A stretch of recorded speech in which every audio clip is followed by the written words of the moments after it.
Hindi na umano chismis, isang noontime show magbabalik telebisyon na. Ang mainit na kaganapan, tingnan ng mga detalye.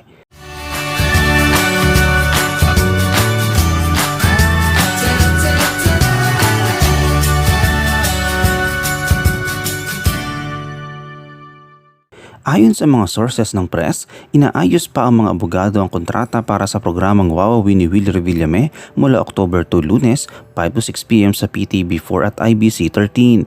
Hihintayin muna ang pagtatapos ng ghost month ng September 14 bago makapagpirma ng mga kontrata. Ipinagdiinan ni Miss Ana na ang lahat ng kasalukuyang nasa ilalim pa rin ng negosasyon sa pagitan nila ni Willie Revillame, ang PTV4 at IBC 13.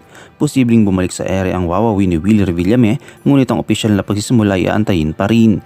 Bakit hindi noontime ang pinag-uusapang time slot para sa pagbabalik ng Wawawin?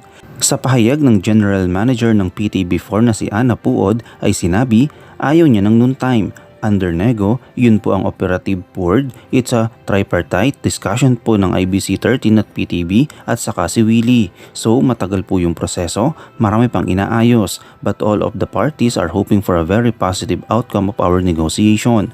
Yung aming pakipag-usap po sa kanila ay guided naman po ng Presidential Commission's Office. Sila po ang nagmamanage ng mga agencies na yun. Sa mga darating na araw ay malalaman kung tuloy na ba ang Wawawin sa People's Television.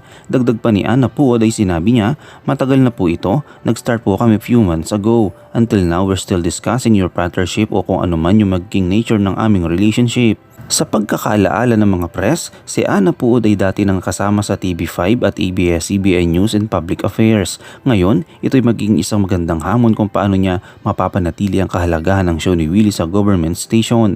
Sa pag-umpisa ng negosasyon ni Willie with PTV4 at IBC 13, hindi malinaw kung sino ang unang nag-initiate. Posibleng ang istasyon ang may nag-alok o si Willie mismong lumapit sa kanila. Sa dagdag pang pahayag, magkakilala kami ni Willie, ABS-CBN pa, so na-float yung idea nung naging GM ako last June. Tapos at the same time, si Jimmy Policarpio, yung presidente ng IBC, kinontak siya. So sabi ni Willie, kinakausap ako ni Jimmy Policarpio, bakit hindi ka sumama? Kasama sa larawan na nailabas ay si Ana Puod at si Jose Jimmy Policarpio Jr. sa post ng FB page ng Wawawin noong September 7. Nakalagay sa post na mensahe na hindi na chismis, malapit na.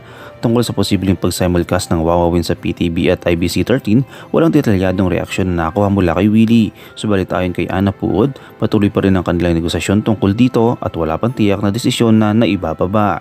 Anong yung komento kaugnay dito? Shoutout tayo kina Judy Azares, kay Elena Cortez at kay Ella Cardiel.